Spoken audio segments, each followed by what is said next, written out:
As a salaried employee आपको new tax regime के हिसाब से अपने इनकम टैक्स की रिटर्न भरनी चाहिए या ओल्ड टैक्स रिजीम के हिसाब से। आई थिंक इस रिलेटेड काफ़ी कन्फ्यूजन है एंड बहुत लोगों का क्वेश्चन है कि किस में आपकी टैक्स सेविंग ज़्यादा हो रही है, कौन सा ज़्यादा बेनिफिशियल है। So let's get into it. So start करते हैं बेसिक टैक्स स्लैब से। तो इस टैक्स स्लैब्स में ये रेट लगेगा अकॉर्डिंग टू ओल्ड रिजीम और ये रेट लगेगा अकॉर्डिंग टू न्यू रिजीम। अब कई इनकम ग्रुप में जैसे कि 10 से 12.5 लाख वाले ग्रुप में यू विल नोटिस कि ओल्ड में ज्यादा टैक्स रेट है और न्यू में कम टैक्स रेट है। और ये कई इनकम ग्रुप्स में है। क्यों? Because in the new tax regime you can't claim any exemptions और डिडक्शंस। देयरफॉर ये ही रेट्स है आपके इनकम पे। अब हम स्टडी करते हैं कि कौन सा आपके लिए ज्यादा बेनिफिशियल है, किस सैलरी पे और कितनी डिडक्शंस और एग्जेम्पशन। अब नए रिजीम के हिसाब से you can't claim any exemptions और डिडक्शंस। तो ये सारी जो बेसिक एग्जेम्पशंस होती थी जैसे HRA, LTA, PPF, ATC की सारी जो भी सारे थे, 80D की जो थी, ये सब आप एग्जेम्पशंस क्लेम नहीं कर सकते according to the new tax regime.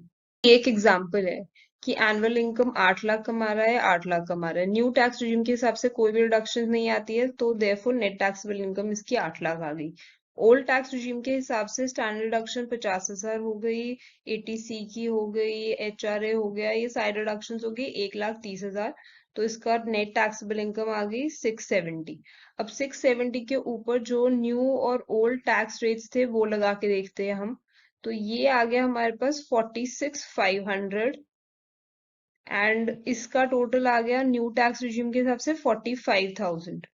तो ये हमारे लिए ज्यादा बेनिफिशियल है कॉज इसमें हमारे पास टैक्स कम लग रहा है।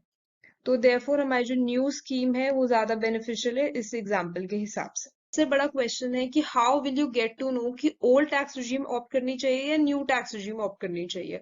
तो उसके लिए मैंने एक पूरा टेबल बनाया है जो आपके लिए बहुत बेनिफिशियल होएगा। So let's move on to it. According to this table आप पता कर सकते हैं कि कितने रिडक्शंस होनी चाहिए किस इनकम में to opt for which scheme.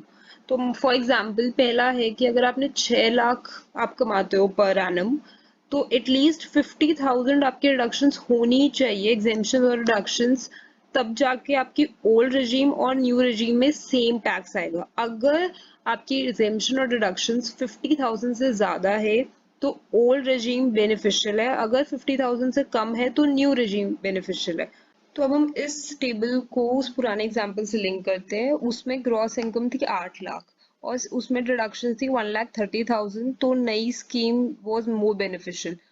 तो इसलिए आपकी जो डिडक्शंस और एग्जेम्पशन होनी चाहिए वो कम से कम 1,37,500 होनी चाहिए अगर टैक्स अंडर ओल्ड और न्यू रिजीम इक्वल करना है। तो अगर आपकी डिडक्शन 1,37,500 से ज्यादा है तब ओल्ड रिजीम इज बेटर, अगर इससे कम है तो new regime is better. Therefore 1,30,000 पर न्यू रिजीम बेटर थी। एज अ सैलरीड एम्प्लॉय आपके पास ये बिगेस्ट एडवांटेज है कि आप ओल्ड और न्यू रेजीम में कभी भी स्विच कर सकते हो एवरी ईयर। जब भी आप अपना इनकम टैक्स रिटर्न भरो तो अपने इनकम के हिसाब से और अपने एग्जेम्पशन के हिसाब से वो ही स्कीम ऑप्ट करिए जिसमें सबसे कम टैक्स आपको पे करना पड़ रहा है। इसके लिए अपने सारे एग्जेम्पशंस और डिडक्शंस को कंबाइन करिए, अपने ग्रॉस इनकम से डिडक्ट करिए, नेट टैक्सेबल इनकम आ जाएगी। उसके ऊपर ओल्ड वर्सेस न्यू रेट्स लगा के देख लीजिए कि किस में आपको सबसे कम टैक्स पे करना पड़ रहा है। तो ये बहुत इजी है। अगर कोई भी आपको कंफ्यूजन है या कोई भी आपको सोल्यूशन निकालना है आप नीचे कमेंट कर दीजिए, मैं आपकी हेल्प कर दूंगी। Stay financially educated.